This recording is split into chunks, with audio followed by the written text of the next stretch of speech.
I should probably have. Just been busy. Just been in the what's that?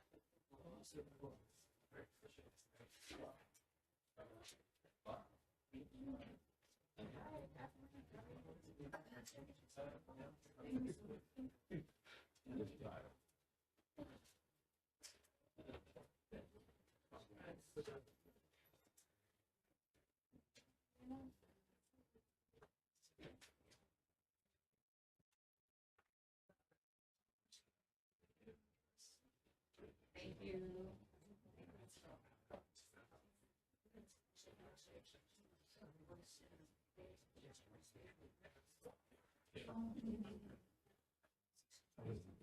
Thank you.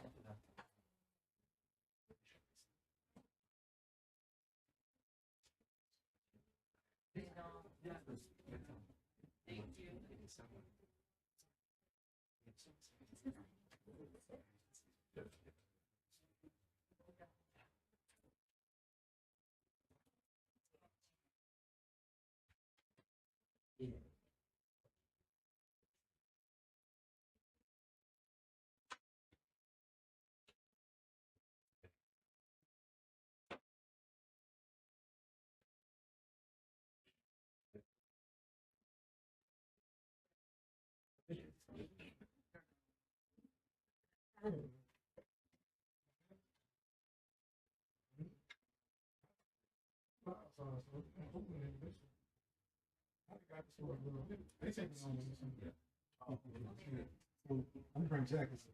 Not yet. No. It's really good too. This is awesome.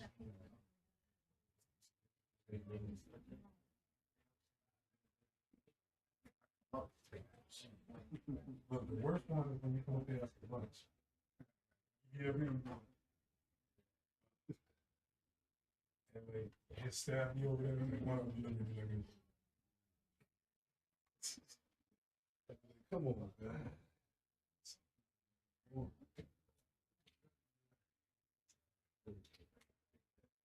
Check. Y'all still living for the night? I think that is. I know Palos.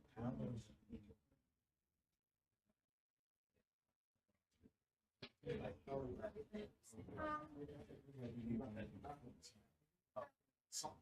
that might change. So I'll go down the whole stay on first week, and then Laura comes up. I don't know how y'all had. You had some downtime, a little bit. See downtime. No, we do. Let's say I go.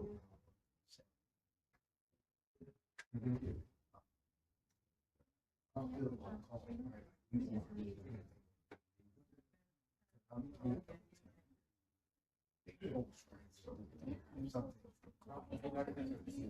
Good. Taking as many people.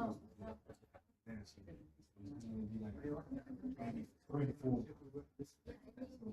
It's gonna be a lot. You don't see those.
No, like one good thing. This was like a good thing. Like the breeze was going a little bit. Still like I still feel like the heat.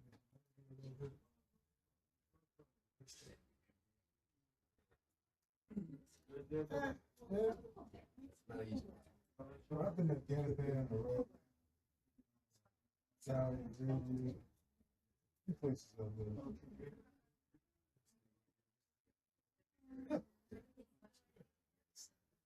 Sweat like you never sweated before. You started finding things like I sweat.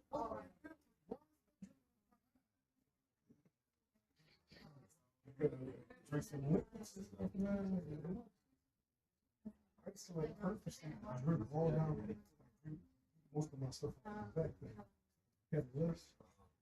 You look off in the distance. You look like resupply. Yeah, I like it just reminded me that. It's not that bad because I'm from Louisiana.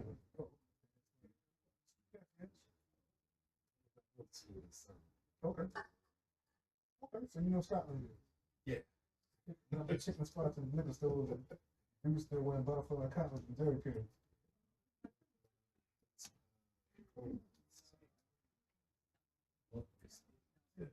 My brother went to Southern for like a year or two. I used to go there for the summer camps. Johnstown, yeah. Stay there. It was pretty cool. I did it like 2 years in a row. I was a teenager. I was 13. So basically, so you graduated from that? So you plans to come around? I know who you went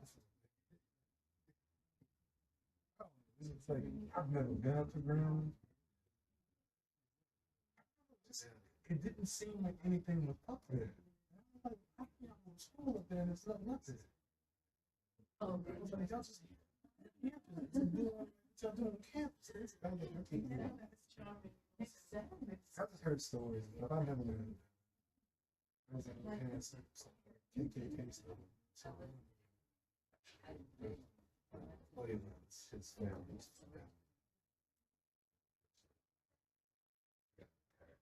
I can't remember it off the top of my head.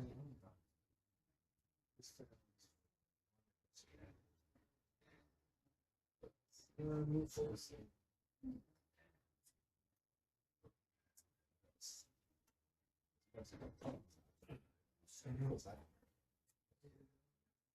went to Louisiana Tech for the I was scared going that time.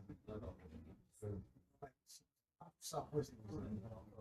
You go to different parts, it's not the same. Food tastes different, stuff, and top of my head at the same time. Just like that's the furthest I went up north. Roads. It's crazy. I might have to one for both of them. It was crazy.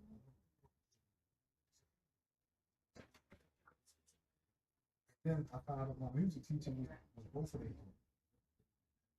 Music teacher went to school with my mother. They went to college together. Next time we were seeing that stuff, but that's how I just to see how she was doing after she retired. Talked to us, like, hey, that's my niece. That's my niece. So it was like, that's my other niece. I was like, oh, man.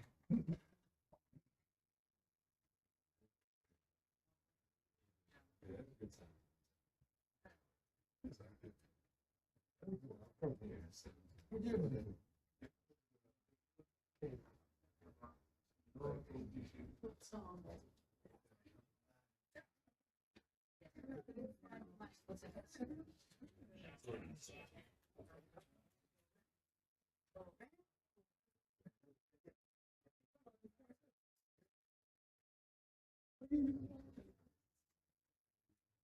You got something you know?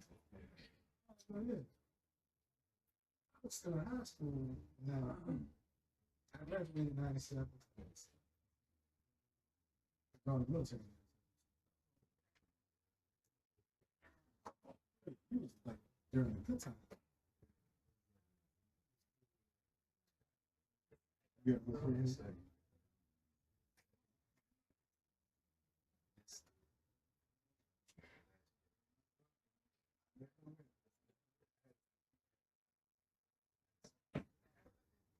So it wasn't about you collection. My high school was going to the state championship. What was she doing? We had tickets and everything. And my best friend raised his coat that day because his girlfriend got him there. Took me to the championship. That's what drove his coat into the house. Because we had going to the championship. We wound up losing. I was camper. So, we just see the other. Play for the Patriots. He's good. That's what's in my. He cool. Super Bowl. Very down from the yeah. Shit. It's still like where his club at, it's still in there. All the dudes came up together. It's called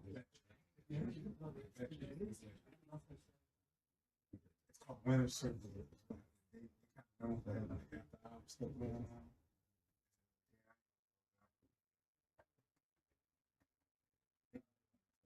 It's like everybody kind of like they all grew up together. So I'm not like the same time, but it was like I'm from the north side. Yeah, but it's like when I go over, it's like moving because like I went to school with.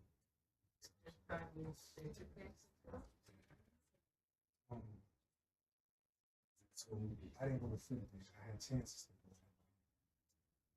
And when I got to Germany, in the bed, ran out of black crazy up there. Very well known in Germany. He was a black freak out there. Well, freaking out there. We were in agreement. It's kind of weird, but it's still cool. It's like everybody show up on the bases. Girls up there and everything. The next minute.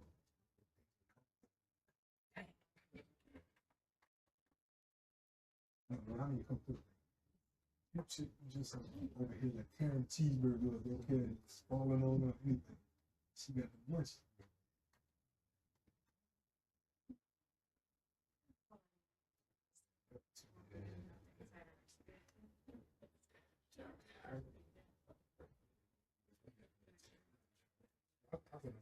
I've been all over.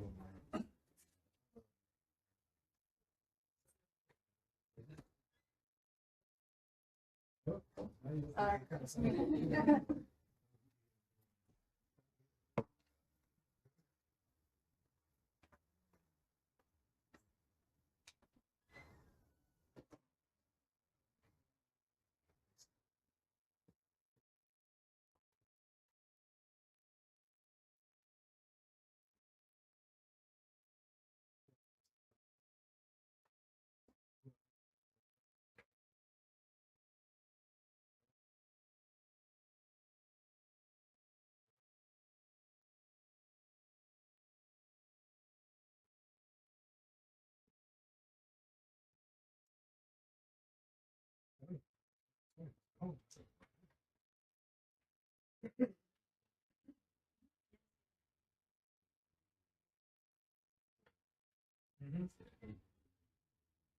Morals for the poor. I remember the first week I moved there, this girl I worked for.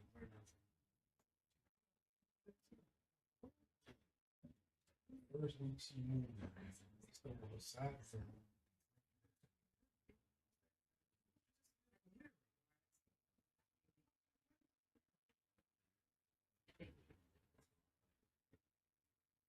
We was breaking in the car one time, right? They didn't know I was right there, I just went up in the car.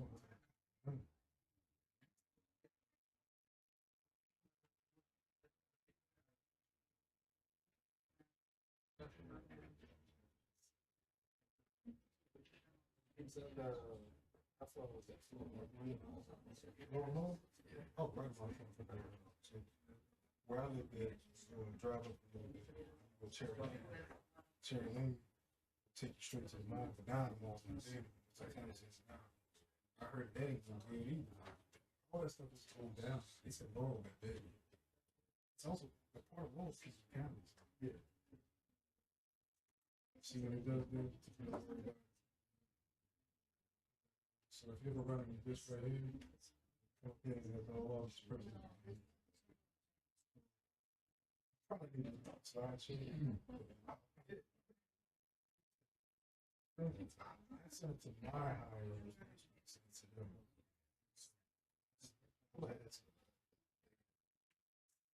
Explains, I pretty much just explained everything. I around, but I don't think thought it was stupid or didn't explain it good. I thought they would pass it.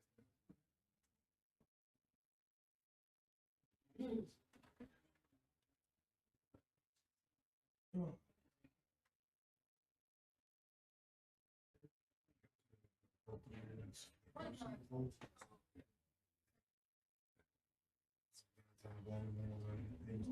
Crazy.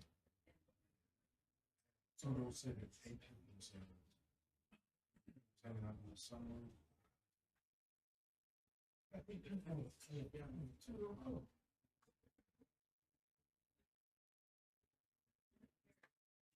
You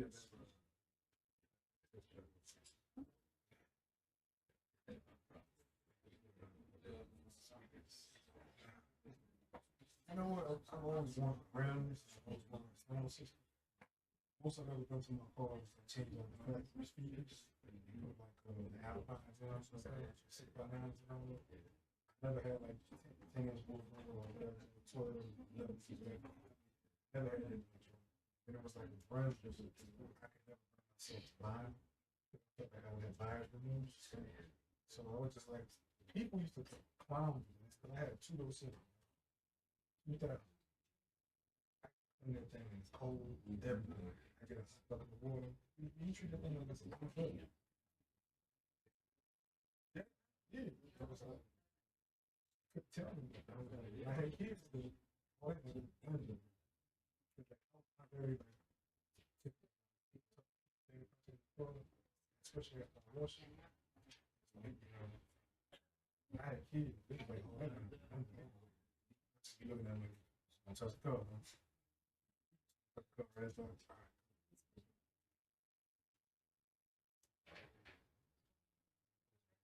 No, I never had a pickup truck. I never had I wanted some stuff. I just never got it. Kind of debating like next year if I should get a truck. Something like that. I was like, they want too much for this truck stuff. Yeah, like, some of my neighbors, they be like spending their money. These are diesel trucks. And one of them got like a spider kit on one of those trucks. It was like,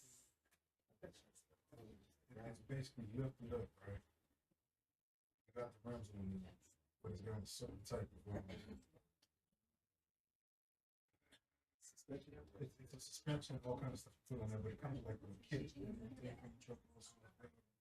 So where it looks a different way. If you look it up, the best place to look at is Kreitz Project Mail. KRIETZ. They sell trucks like that. KRIETZ. Yeah. Yeah, they sell a lot of trucks that sell over there. You'll see a spider on the side right here, and it'll tell you whether it's a spider kit. And it's like, well, they be buying trucks like that, and them trucks like going like 80 grand. I'm not paying no here.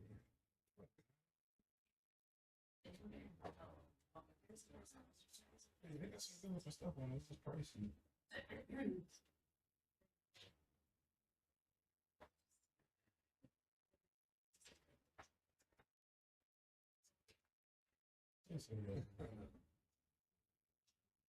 She usually goes for 20 minutes. She usually goes for 20 minutes. Some days she never remember.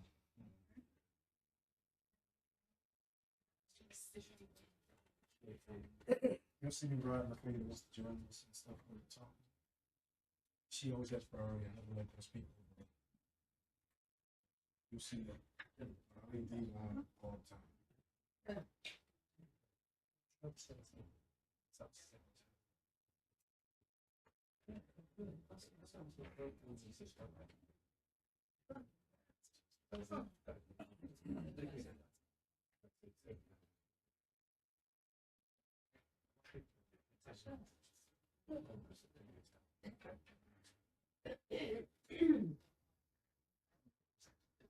Well, it's called sound system.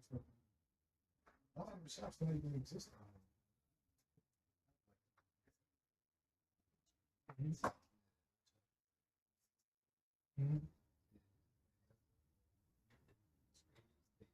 What you say?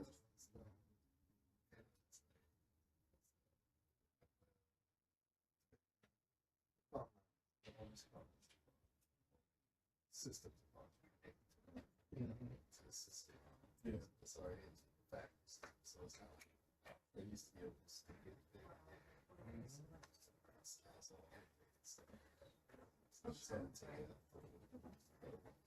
I had detachable fleet super cool.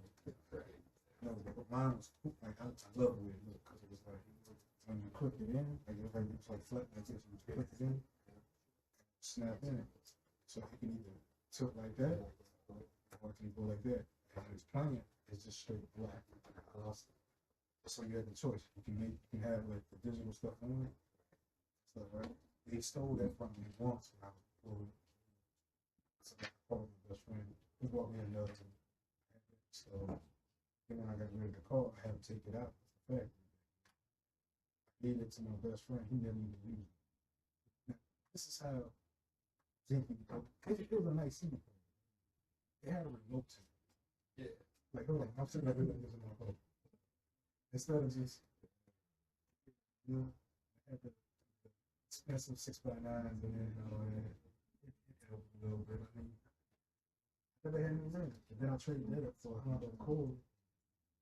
I break that. And I bought a Lexus. I break that. Yeah, I broke my knee now. That's a long story.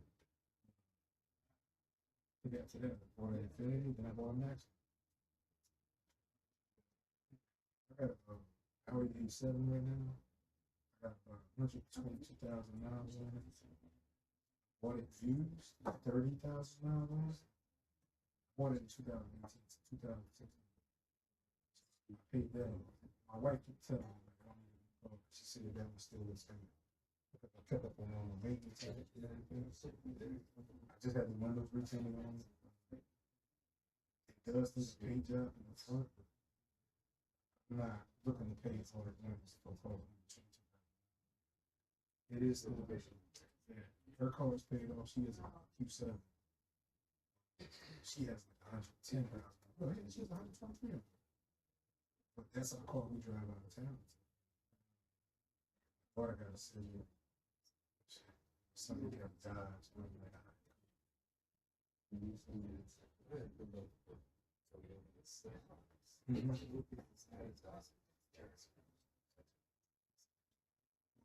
Finally, when I bought my house, that was time I called me, and I was driving the weekend. Still had my back to it. That was paid off. Just started getting me problems. Yeah, like, all right, next thing I'm driving my Audi.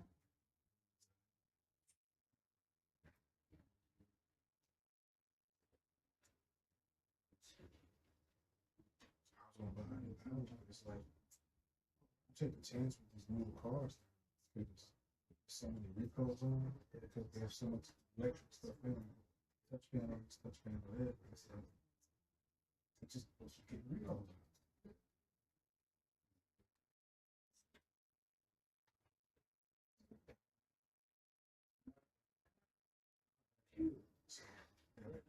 So it's like, it's cars, right? New cars. Yep. It's probably good about that. Yeah. I have a website called Vince Tech. Just paste it, it'll tell you how many recalls you got. Right. Show your car face. Car face. So this is what. I think it's most car face.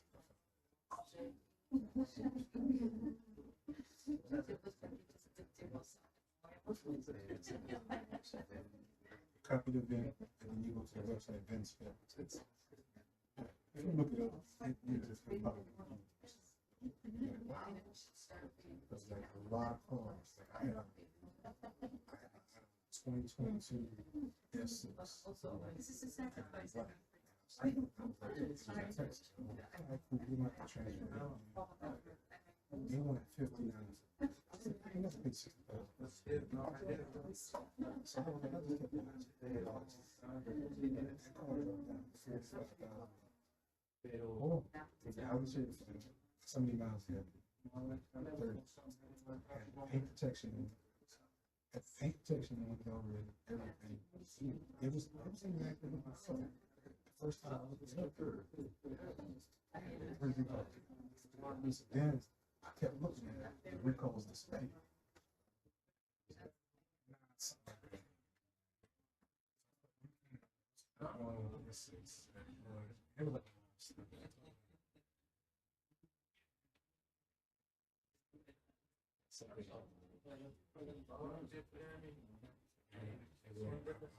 Mercedes, that's Mercedes. One of those things I don't think I need to step into. It's like a lot of these cars you buy, it's just Mercedes. It costs $700 just for a subscription. And I'm like, what? Yeah.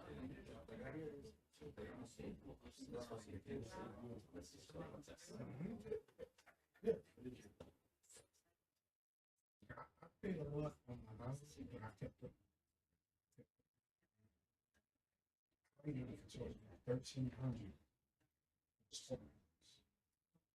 No, I have a place on Fredericksburg in my village. It's called International Car Specialist. Take it there. They're all Audi certified, Mercedes, Land Rover, every foreign car they're certified. One thing they can't do is recalls. So I took it there. It's a hundred percent. Fit. They were good fit. I needed the oil change for the right program. Out. There's a fuel injection in the car. Oil change with fuel injection. How much is it? That'd be 900. I want the fuel injection. So the oil change, that's not the oil change. I needed the oil change. Needed the oil change. I'm never coming back. Even the international cost.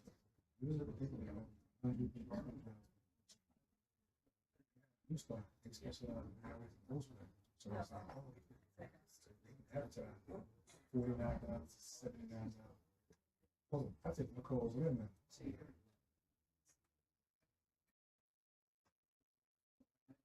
We still paying that much to be doing something.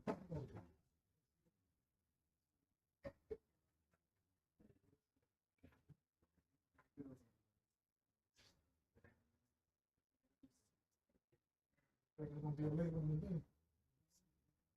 It might.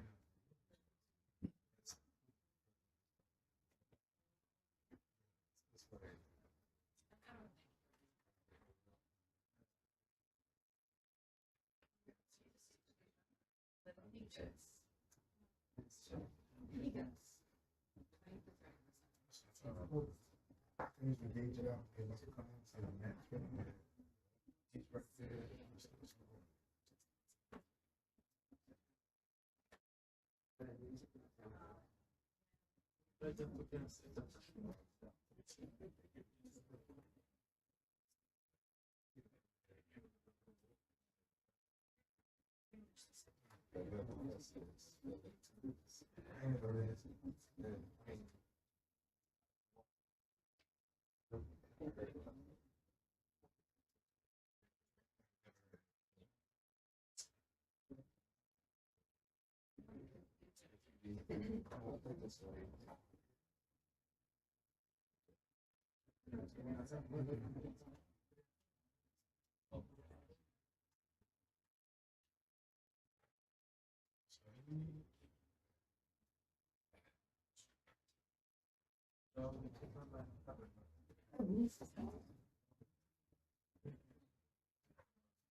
Oh, this. I see that. Keep going out. I just watched. Let's just do the toilet. Hopefully it's fixed.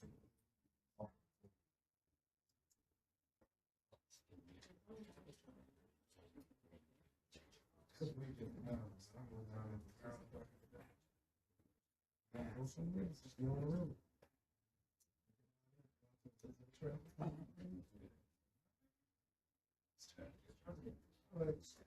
Wait, I'm gonna be.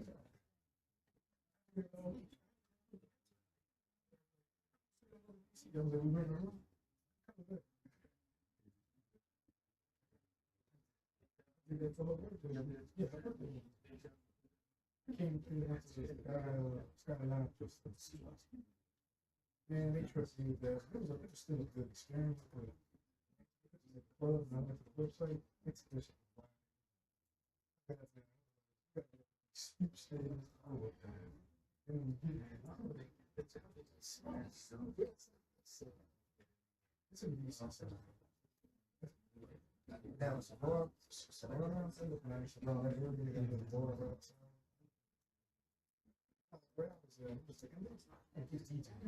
now it's a lot. Playing closer and stuff.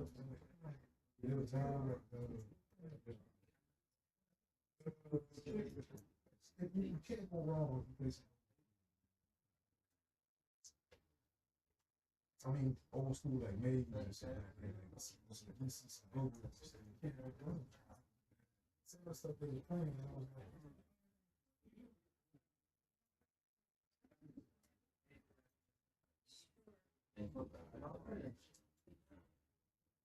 oh, it's sad. Right for this, it's feasible.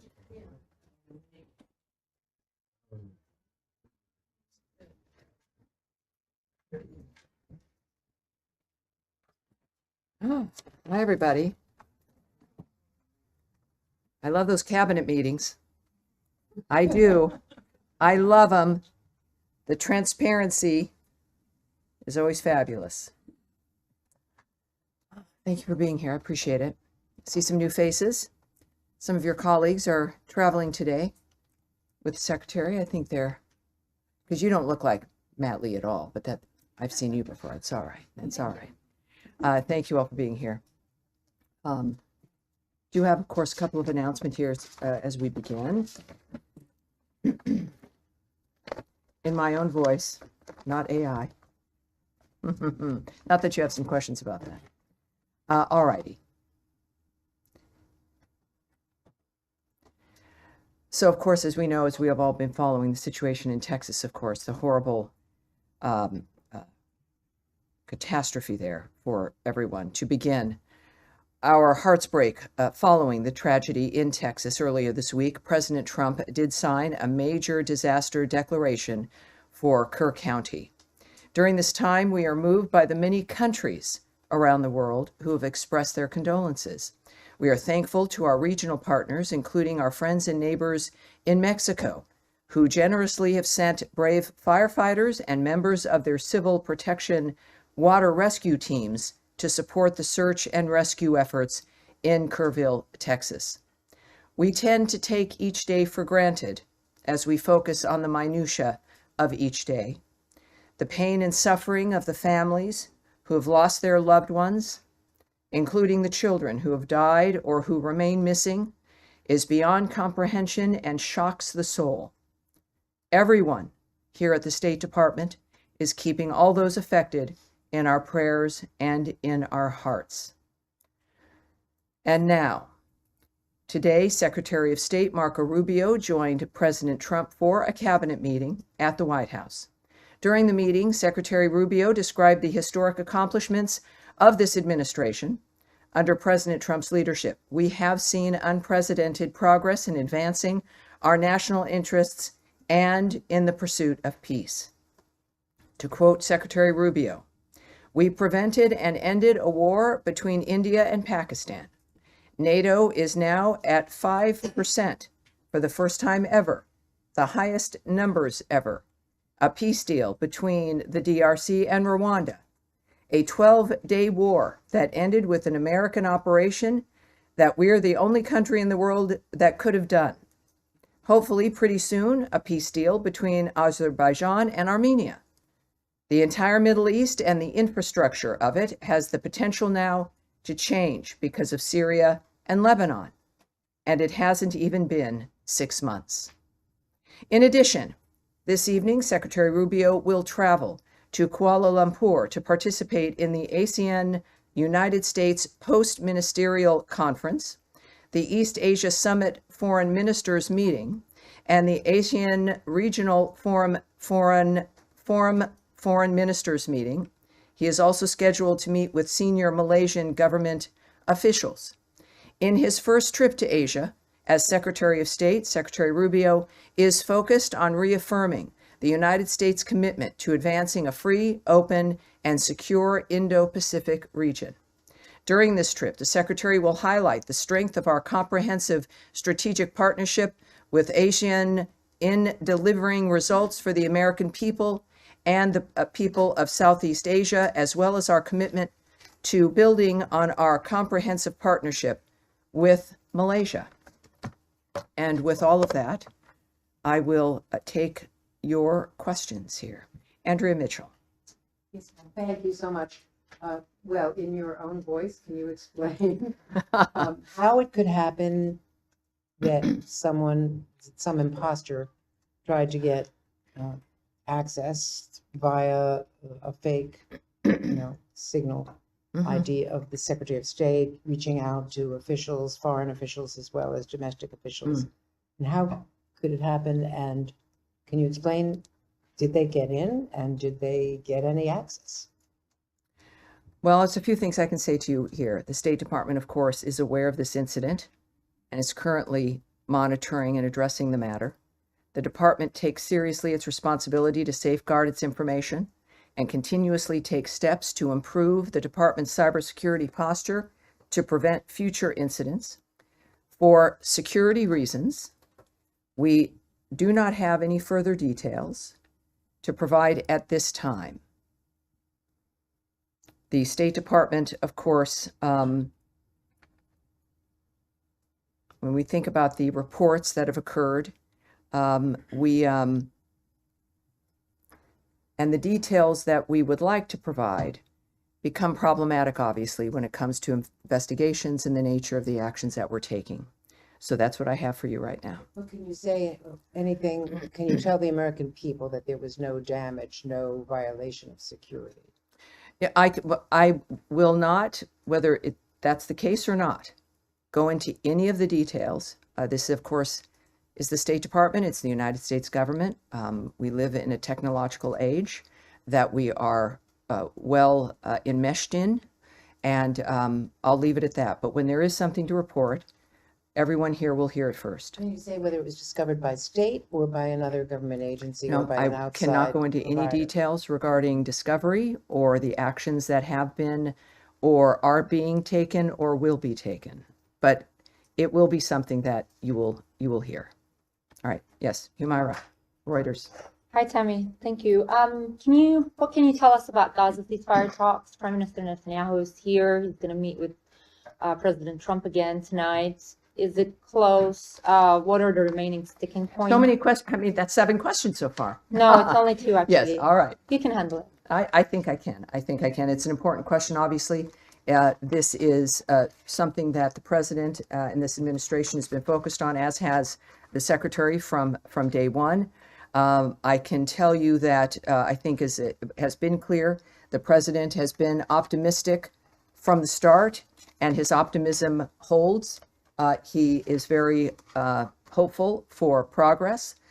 There was some commentary made, of course, at the cabinet meeting, which I do want to share with you. The Witkoff had also made some remarks. Is this in the book or in the paper here when it comes to the commentary?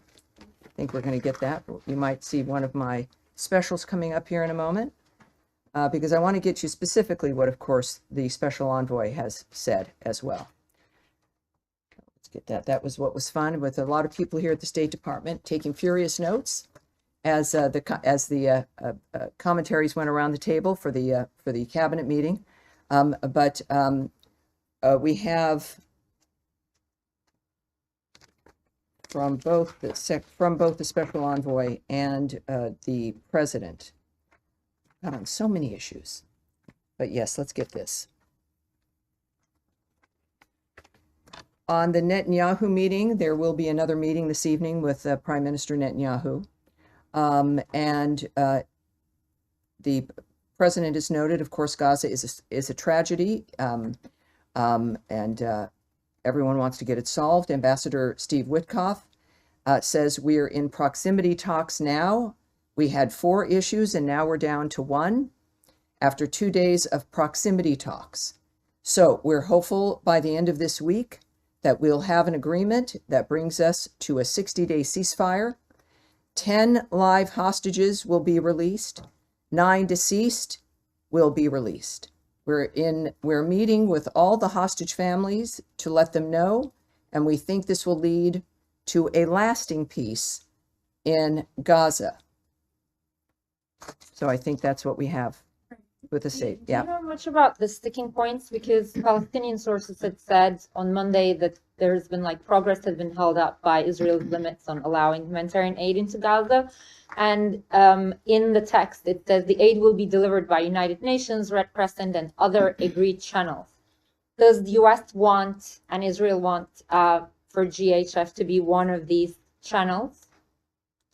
Well, we're focused on still getting a ceasefire. We're still at the talks of that. It has not been signed. It's not been established. We believe it will be. We had a ceasefire once before. That was broken early on in this dynamic. On October 7th, there was a ceasefire. That was also broken by the same monsters who continue to make statements, which I would suggest anything you hear or receive from Hamas, that terrorist group that is responsible for this suffering and the carnage for generations, you should look at with a side eye, with suspicion. And many of the reports you hear are from that perspective, still certainly detached from what's best for humanity and from the reality of the situation.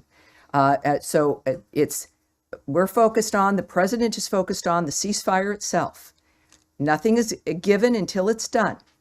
And that is what we're looking at. I think that for those who are thinking about more aid, that's fabulous. Of course, the State Department and certainly Secretary Rubio and the president have made comments throughout this process about the importance of aid, about the importance of assisting the people who are the first victims of Hamas, which are the people of Gaza. And we've stayed true to that principle, and we remain committed to it. So however many are going to participate in the rebuilding and in an end to the suffering, it's great news, but it has to be new ideas that can actually succeed. And we're on our way, of course, to accomplishing that. All right. Yes, Jillian. What was the Secretary's reaction to finding out that he was being impersonated and represented to allies and adversaries through this AI mechanism? We're not at a point here where I will discuss or portray what actions are being taken or his reaction. The secretary, great news is, of course, he is very transparent, quite transparent, and he's direct with everyone. I think that any description of his reaction, of course, belongs to him, and I would suspect that at some point we'll have that for you. There was this press conference today, the Secretary of Defense and Agriculture were talking about the threat that the Chinese government poses here in the United States with the strategic acquisition of farmland that's near military bases. What is the State Department prepared to do to hedge against those kinds of intrusions? Well, it's an interagency kind of decision and discussions that go on, also negotiations, the nature of a whole of government dynamic. When you're dealing with agriculture, you're dealing with Homeland Security, certainly, and the equities that the State Department might hold. I won't discuss what our actions would be or what the specifics would be. I'm sorry, I have a lot of not answers for you today at some point, but I would say that as soon as we have some kind of action, we'll let you know, but it's not something I can remark on today. Can you talk at all about if the sort of like writ large, if the department sees this as an ongoing threat as well? Well, that would require me to speculate or talk about an opinion framework, which I can't do certainly at this point, but we'll have something for you soon. Yes, ma'am. Hi, GHF had said that it was undergoing an independent audit as a condition of getting U.S. government funding. Has it, in that it would turn over that audit to state in July? Has it turned over that audit, and will the State Department make that public? Well, I can tell you that for any aid, of course, there are some requirements. In this case, there's ongoing benchmarks, et cetera. So this is something that we follow and will expect certain details, to say the least. At this point, what I can tell you is that we're looking at their track record now, which is now at 66 million meals to date at 3 distribution centers, which they hope, of course, to expand.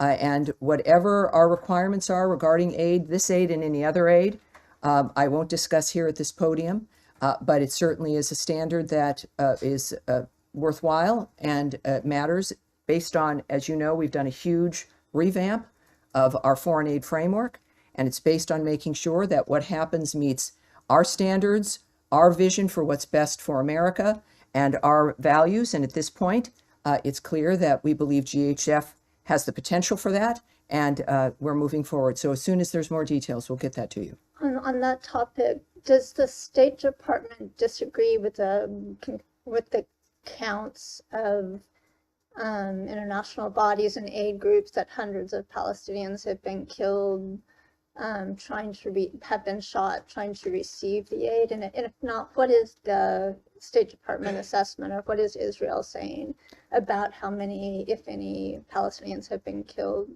Well, we know Israel has some investigations ongoing regarding what has transpired in a war zone they did not want, a war zone they did not expect, a war zone created exclusively by Hamas, which now is thinking about a ceasefire and looking at it, which is nice. But this could end in a moment, as we all know, by releasing all of the hostages and by putting down their arms. They've chosen not to do that. In the meantime, in a war zone, and this is what the drama has been and why humanitarian aid has been so difficult, it's dangerous. It's a dangerous thing. People have weapons. Terrorists have weapons. They shoot people. They're holding hostages. They're maniacs. And we have endeavored to push through that to get aid to the people of Gaza without it being stolen by Hamas, which has used it, which has weaponized it essentially, to enrich themselves, to purchase more weapons, to build more weapons, and to terrorize local residents. They're not stealing it because they care about the lifestyle or the quality of life of the people in Gaza. If they did that, they wouldn't be a terrorist group and they wouldn't have attacked and murdered 1,200 Israelis on October 7th. So it's about getting the aid where it belongs to the people who need it without putting it into the coffers effectively of the terrorist group causing all this death and destruction. Yes, Tom. On the future of Gaza, I mean, we know you've been very clear, says the president and the secretary, that Hamas can't be a part of that. Correct. So, what is the administration's vision for the future governance of Gaza? Well, the president has made clear, secretary has discussed as well, the fact that Hamas cannot be a part of Gaza, of any power framework. It cannot exist, is the word that the secretary used. This, however, as the president has also stated, the future of Gaza, it should be in the hands of the Gazan people and in that region. So this is not just our vision or a dictation of what will happen. This is about the countries, our partners in the region, who've been actively working to implement the new ideas that the president has asked for. So I won't speculate on what that will look like, but if this moves as we hope it would, which is always quickly under President Trump's direction, is that we'll see that sooner than later. And one thing I can tell you is that it will not involve Hamas. But just to follow up on that, I mean, that suggests that the US doesn't have a sort of clear vision for what the best future governance is. Well, no, it suggests that there's some things that I won't exactly tell you today. But so there is a vision, but you're not setting out what Well, it is. clearly we have multiple nations dealing with an issue that has gone on for generations, where people have said that they want it to end, they want it to be solved. The results have been not good, ending up in Hamas in this kind of dystopian dynamic. And then President Trump comes back and says, I want new ideas. This can't continue. Working with all those nations in the region, hand in hand, to come up with a new idea.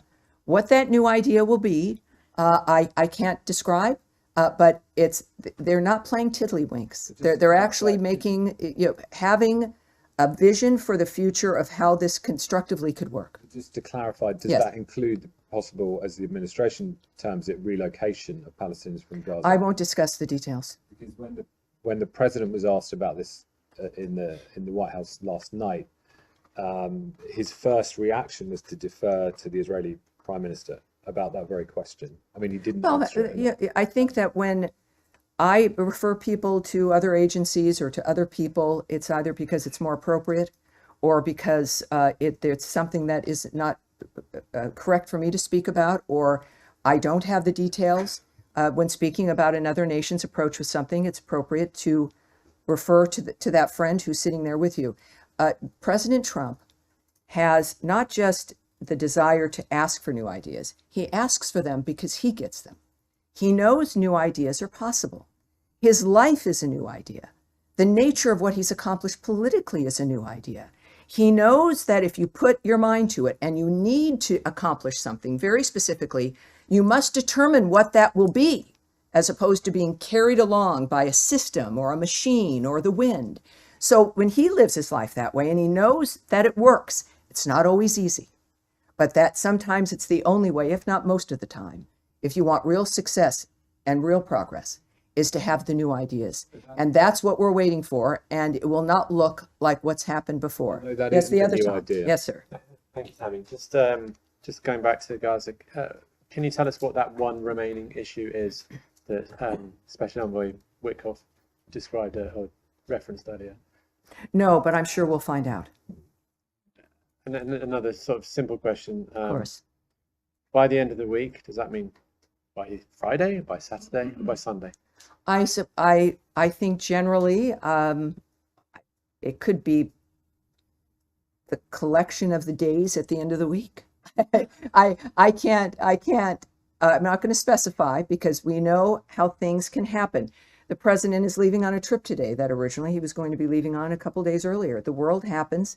These are men and women who are at the forefront of deliberate change, and they're determined to be managing it. So these are the people who understand, and that's a very specific thing to say, even though it was kind of end of the week. But I would say, to clarify a little bit more, I would say probably the end of the week. Yes. Thank you, Tommy. Two separate topics, most obviously. But before that, just to cover, you met the president leaving today for trip or the I'm not the secretary. Obviously, the secretary. Did I say the president? Well, I'm Secretary of State Marco Rubio. Yes, both men are on my mind. On Ukraine, I would appreciate if you help us understand whether the president's latest assessment of Putin will lead to any real policy change when it comes to arms shipment issue. Are we back to pre-July level, or is this administration now committed to deliver on all the previously made commitments? Well, I mentioned in our last briefing when there was some concern and hubbub about arms shipments stopping from the United States to Ukraine. And my warning then was, wait a minute, that this is one situation, that you should not extrapolate it as a new policy or position, that we have been and remain Ukraine's biggest supporters. We care about those people. We care about making sure that they have what they need. The president has been very vocal about the wholesale slaughter that has been going on and how it has to stop, how there has to be a ceasefire, and how it has to be between the two parties. Within that, I noted that, of course, wait, and here we do now have, besides a phone alarm, we have, of course, the resumption of weapons shipments to Ukraine. The president has been vocal about this. Without the details of exactly what, the president feels obviously very passionate and determined regarding the ability of Ukraine to defend itself. That's the commitment. And Caroline Levitt, my colleague, noted just yesterday, the shipments pause was part of a standard review of all weapons and all aid the U.S. is providing all countries and all regions around the world, not just Ukraine. And a few days before that, President Zelensky noted about his phone call with President Trump. We had a very good call, I think a very strategic call. We've been helping them and will continue to help them. This is the president speaking about Zelensky. It's a pretty tough situation. So again, we've been helping them. We'll continue to help them. It's a pretty tough situation. And so that's our position. It's what it has always been. And I'm glad that there's some clarity here after last week. I do have a last call. I'll leave it for another day. Well, yeah. Second topic. Going back to your opening statements on the secretary's speech during the cabinet meeting, he talked about Azerbaijan and Armenia. I'm just curious whether there's any active U.S. involved U.S. lead mediated process right now going on. What makes the secretary believe that there's a happy ending there? Well, that's a good question, and we'll have some of that for you. But it was important enough, of course, for him to mention. And we're excited about the multitude of arrangements and ceasefires and changes that we've been able to be involved in. The secretary noted that for a reason. And when we have some more details for you, I'll get it to you. All right. Yes, sir, in the back there. The president mentioned yesterday that the Iranians have requested a meeting. Your Iranian counterpart today countered that and said there has been no request on the Iranian side. Where does this, is there a misunderstanding here? And are you still communicating via the Omanis, or are there other countries involved here? Well, I would say that I don't have a counterpart in Iran. I'll say that right now. But I would remind you that our commitment to all of these issues remains. The president has been very public in saying that he wants Iran to return to the normal collection of nations. Our commitment has been steadfast through all of these conflicts. And now is a time for Iran to take advantage of that. But we've, of course, seen them do certain things that have not been helpful, like withdrawing from the IAEA, et cetera. But President Trump is determined to have success there for the Iranian people and for the world and for the region. So I don't have details for you now about what may or could happen, but I do know that the president remains committed to a world at peace and to doing everything he can to make that possible. Yes, and yes, sir. Thank you so much. Has any meetings with Iran been scheduled yet, or are you still discussing to set up a meeting with Iranian in somewhere in Middle East or in Europe? You're asking about the Kurds? No, I'm asking about this. This will be my second question, actually. My question is follow-up for my colleagues from BBC. Has any meeting scheduled with Iranian yet, or you are still? I can't speak to that at this point. But On yes. Kurds, yeah.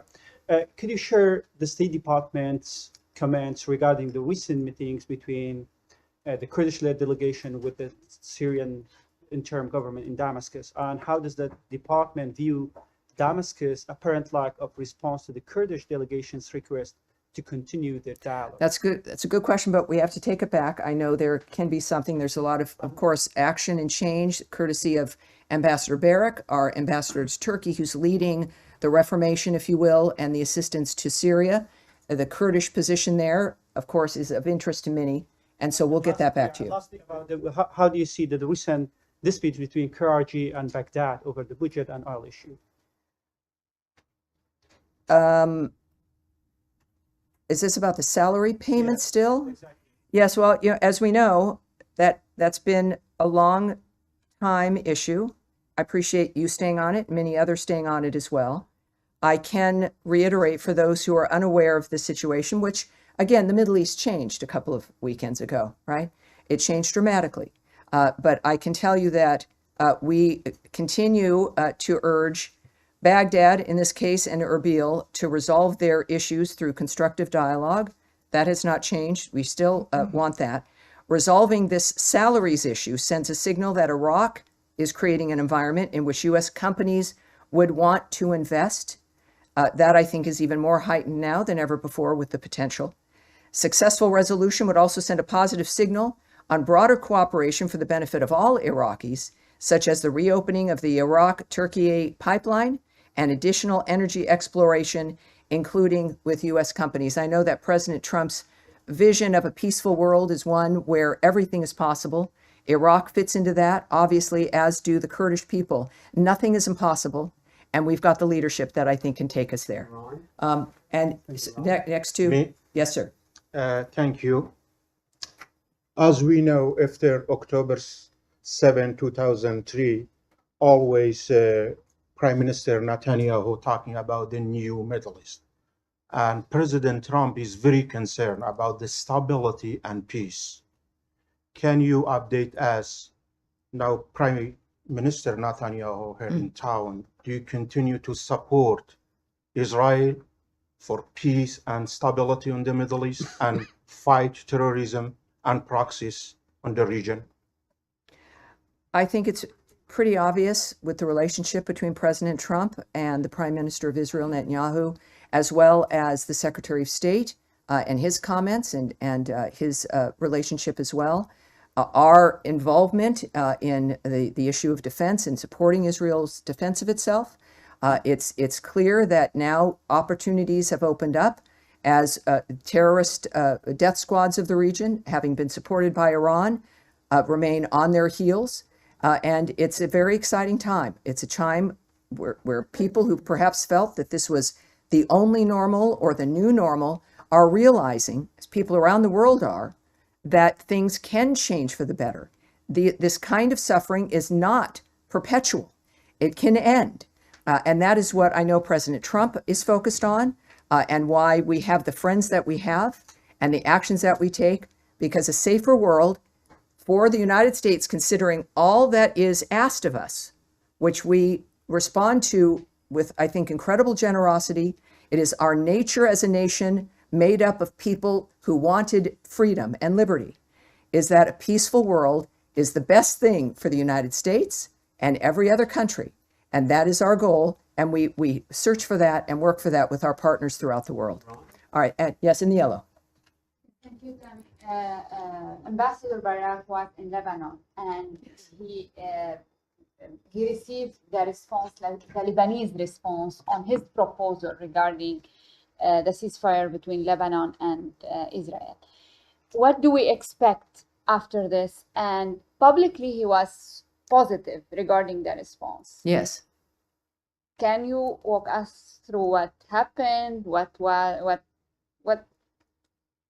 Well, Special Envoy Tom Barak, also again the ambassador to Turkey, is a remarkable individual. He's got an assignment that is difficult.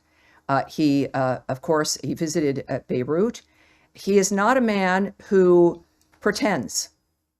And so you're seeing a public explanation or description of his attitude about what's happening.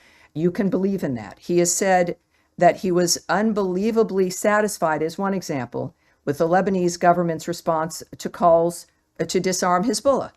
Now, there's a transparency, I think, that President Trump has set for everyone that moves with him, that has aligned with him. And that's because the American people deserve transparency, that we, for too long, have not had it.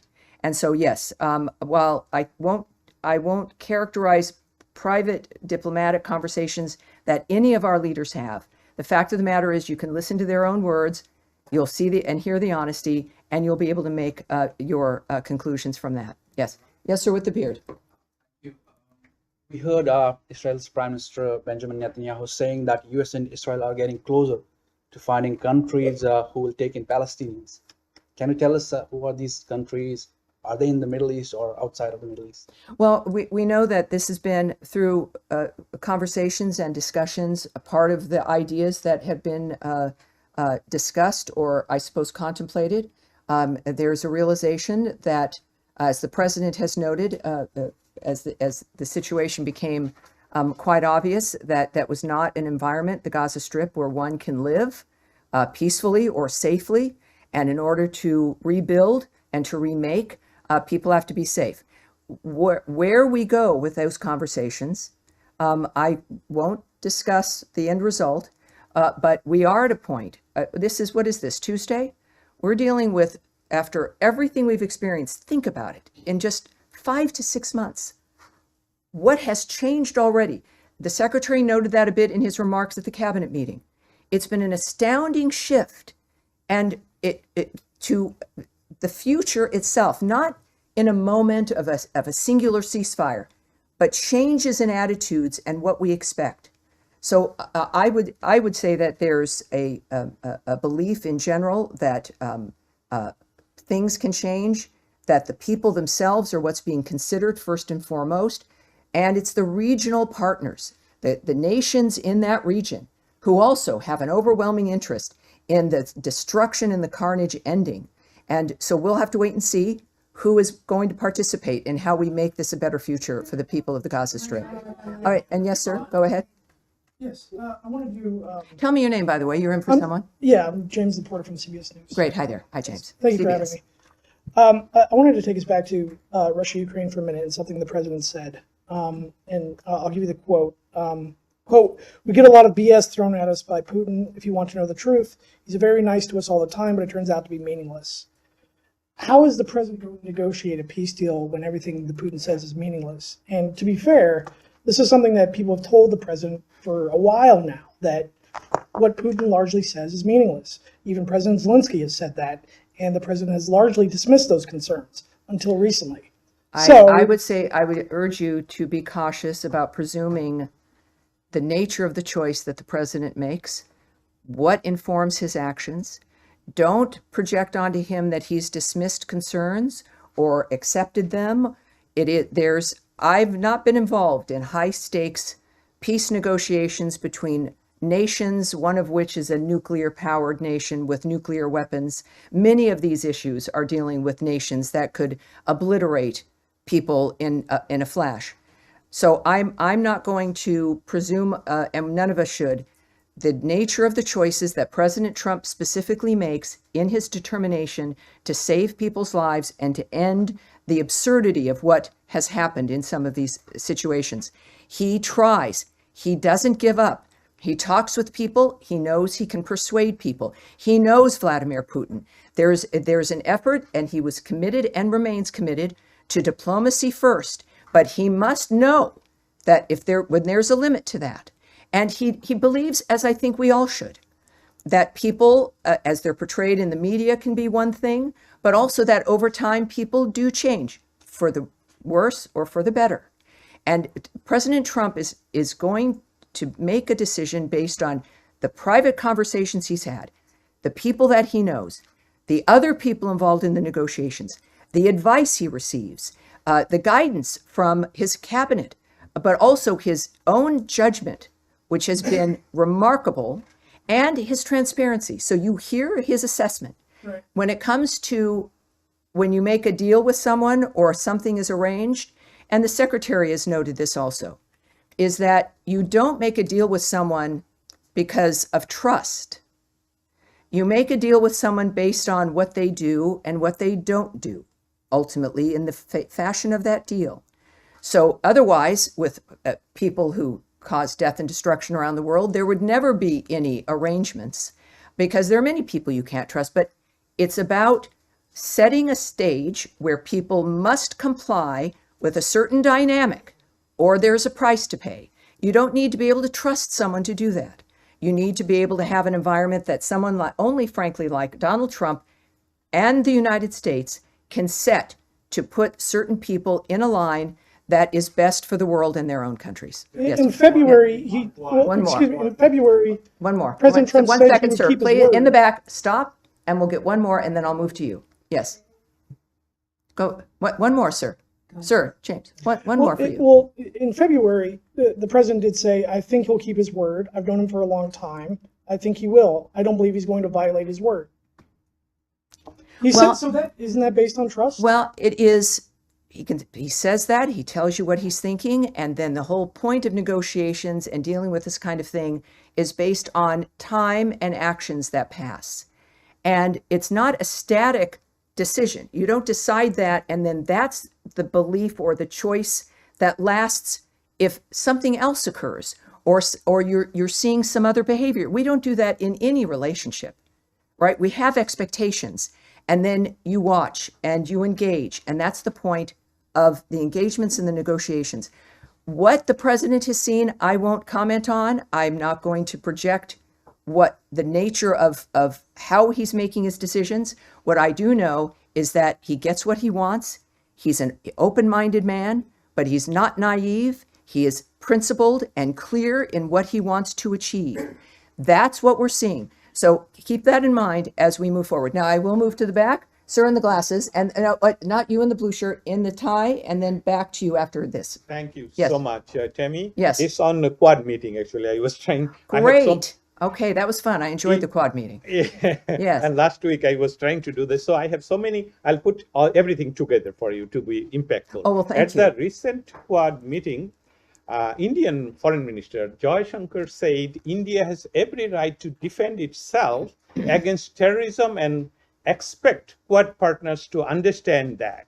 Given the situation that India shares the longest border with Bangladesh, given the situation last week, ammunition linked to the last year violent anti-government movement in Bangladesh was found in the baggage of UNIS interim government advisor Asif Mahmood at Dhaka International Airport, and under the UNIS-led interim government, last week, Sri Sri Durga Mandir, Hindu Mandir, was demolished by government bulldozer.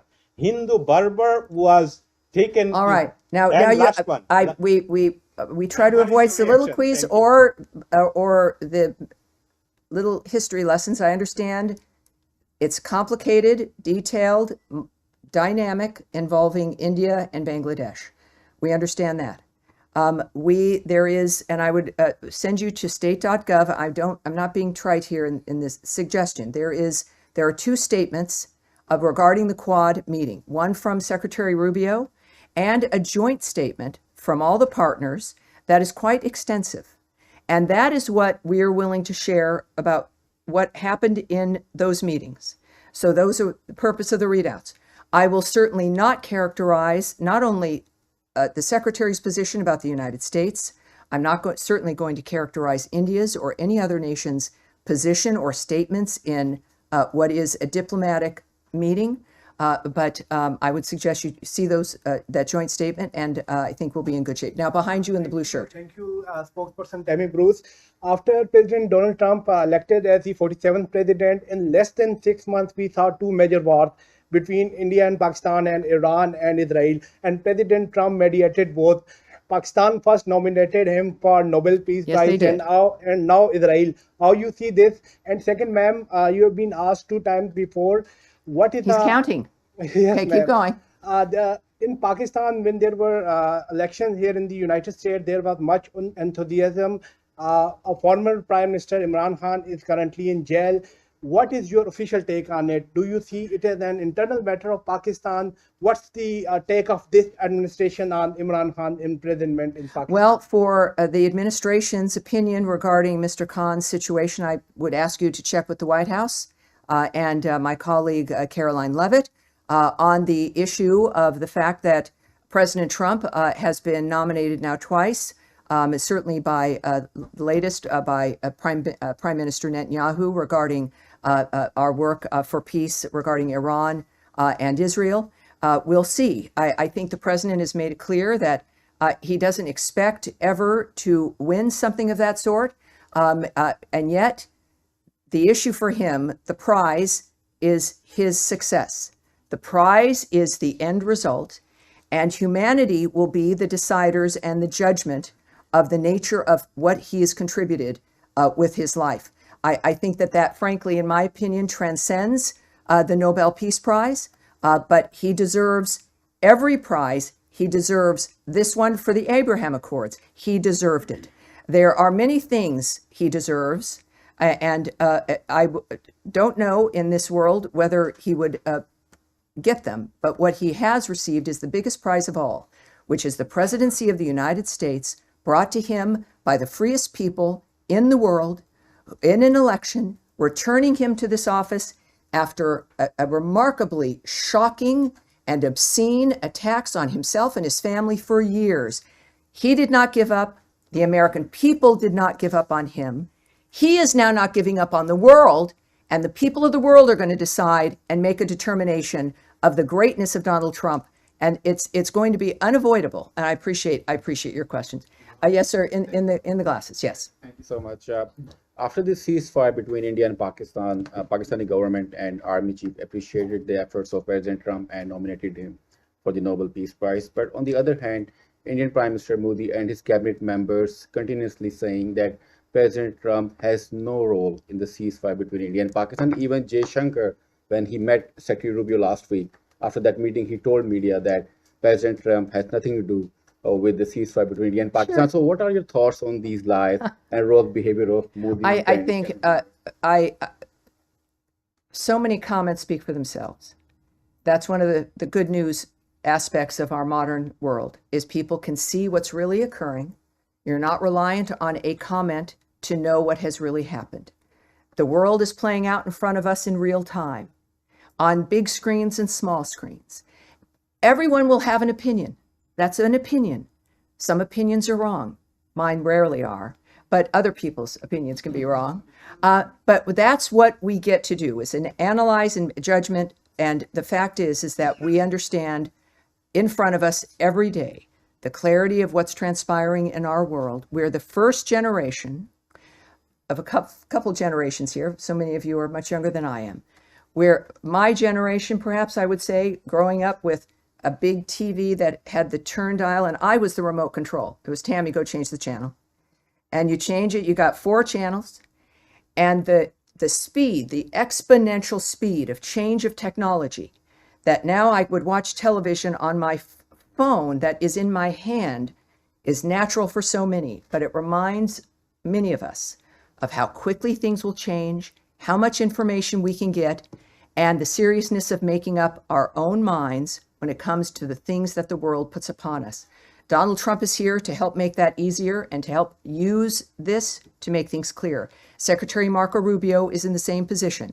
The Vice President of the United States also involved in the negotiations with Pakistan and India.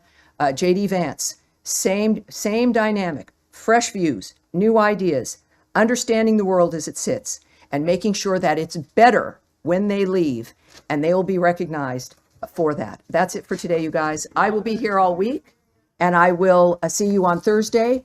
We will get, with many things up in the air, we will keep an eye on state.gov and releases that I put out, and also the President's Truth Social.